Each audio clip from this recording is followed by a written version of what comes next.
As ons deur moeilike tye gaan, is daar een van twee opsies wat ons kan of wegdraai van die Here af in rebellie en kwaad wees in bitterheid of wat ook al om die Here te blameer.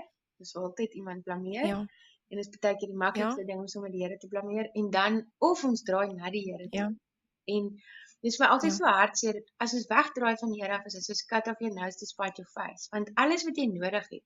God sê in sy woord, hy sê I've given you everything pertaining to life and godliness. En hy het vir ons Ja, gegee alles wat ons nodig het om hierdie lewe te kan lei en ons moet dit kry by hom ja.